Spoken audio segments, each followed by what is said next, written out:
مساء الخير يا استاذ شريف. مساء الخير يا برنس، ايه الدنيا؟ حبيب اخوك. حبيب اخوك، انت اللي مقدم معانا هنا في الشغل؟ انا اللي قدمت على الشغل الاونلاين، اللي جيت كده بتاع كتبت رقمي. طب امال فين الفورمال؟ ما فورمه يا باشا العضلات. لا مش فورمال، الفورمال اللبس الفورمال، فين القميص الابيض والبدله؟ فين يا باشا؟ ما انا صحيت من النوم جيت على هنا على طول، وبعدين ان شاء الله لما اشتغل معاكم هجيب بدل بقى وكرافتات وشغل عالي، بس اشتغل اتوظف اخد فلوس. لا ربنا يسهل. حبيب اخوك. طيب معلش انتروديوس يور سيلف كده، معلش. انتروديوس يور سيلف، معلش. قدم لي نفسك بالعربي.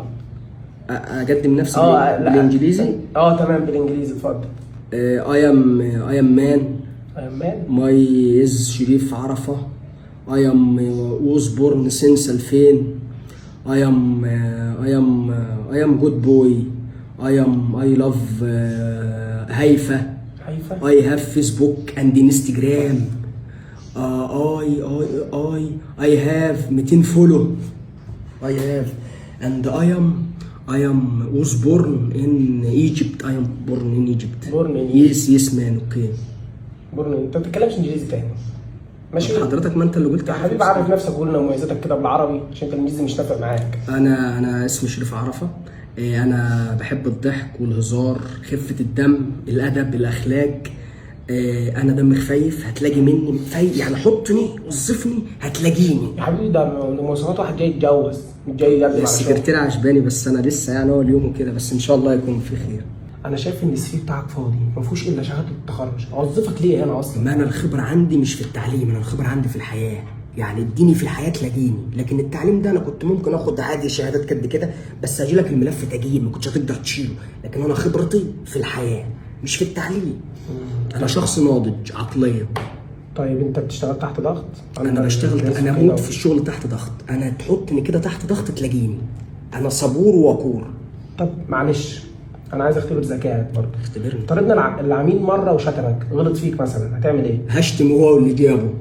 تشتم هو اللي جابه؟ ايوه هشتمه. يا حبيبي العميل دايما على حق زي ما بيقولوا. طب هو العميل يشتمني ليه؟ طيب بتحب مديرك في الشغل؟ مديري ده بالنسبه لي ابويا. يعني مديري في الشغل ده بالنسبه لي ابويا، ده الحب كله، ده العشق. طب لو المدير زعلك؟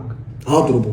تضربه؟ هضربه هو واللي جابه. هو يزعل فيا ليه اصلا؟ اضرب مديره، هو مدير يعني ما يتضربش؟ اضرب مدير. هننفع. طب بتتعصب في الشغل؟ لا طبعا، عمري ما اتعصبت في الشغل، انا هادي جدا. يعني انت مش بتتعصب في الشغل؟ يا عم انا قلت لك ما انا هادي، انا مش بتعصب. انت شفت اني اتعصبت؟ لا واضح. طيب معلش كده ممكن تقول لي ايه السكيلز اللي عندك؟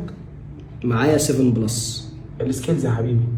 المهارات. المهارات انا يا باشا، انا بقف جون عشان تخين شويه، ممكن العب دفاع، احيانا بلعب خط وسط مع اصحابي في الحجز الخماسي. يا حبيبي الكلام ده لو راح تعمل اختبارات في غزل المحله.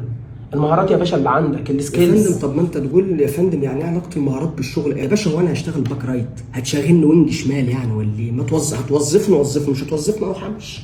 طيب عامه الشغل اللي احنا طالبين الناس فيه ان هي تشتغل كول سنتر، تمام؟ فالمفروض يكونوا حسنوا المظهر يعني، فبخلقتك دي انت مش هتنفع. طب وانا احنا اتكلمنا على الخلقه دلوقتي، وبعدين يا فندم وانا اكلم العملاء فيديو يعني ولا ايه؟ كول سنتر ما هكلمهم الو مساء الخير يا فندم، وانا اكلمهم فيديو فيس تايم، هكلمهم ماسنجر يعني ولا ايه؟ انا مش عارف يا حضرتك. بلاش هزار بقى، هتوظفونا مش هتوظفونا، ما كنت جيت بقى ودفعت 10 جنيه تاكس. طب انت ايه اللغات اللي معاك؟ طيب معلش. انا معايا يا باشا، انا بعرف اتكلم مصري وفرانكو. انا خلي بالك استاذ فرانكو، يعني لو في عميل من ايجيبت اتعامل معاه. فرانكو. وبعرف اتكلم تركي. ادينا حته تركي طب كده. شو بدك تتعارك؟ شو بدك يا عميل؟ يا حبيبي انا قصدي ايه اللغات اللي انت بتعرف تتكلمها غير؟ يا فندم ما انا قلت لك تركي واتكلمت تركي. ايوه غير التركي والعربي يا فندم الناس كلها بتتكلم عربي. يا فندم طب هي اللغات هتفيدنا في انت مطعم بروست؟ يعني انت طب هتكلم تركي ليه؟ وانت اردوغان هيطلب منك يعني ولا ايه؟ ادم للانا بتاع تركيا هيطلب من حضرتك اوردر؟ ما انا بتكلم عربي. يعني انت بروست يا باشا، انت حار وسبايس وبتاع، يعني ما بلاش تفخمها في حق نفسك. هتوظفني مش هتوظفني اقوم امشي. بص اخر سؤال بس معلش، هو انت اشمعنى الشغلانه دي اللي انت قدمت عليها؟ عشان ما لقيتش غيرها. انا لقيت قدامي في جروب العمل اونلاين فقدمت. هتوظفوني وظفوني، مش هتوظفوني راح امشي. طب شايف نفسك فين بعد 5 سنين؟ انا؟ ايوه. ممكن ادخل السجن عشان اضرب عميل.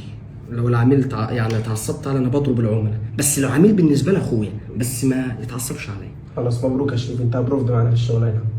والله انا كنت عارف ان انت راجل اصلا ناقص ومش هتشغلني، وانا غلطان ان انا جيت هنا. يا ابني بقول لك ابروف يا حبيبي. انا كنت عارف ان انا هترفد، انا قلت ماليش مجابله. يا حبيبي بقول لك ابروف يا ابني.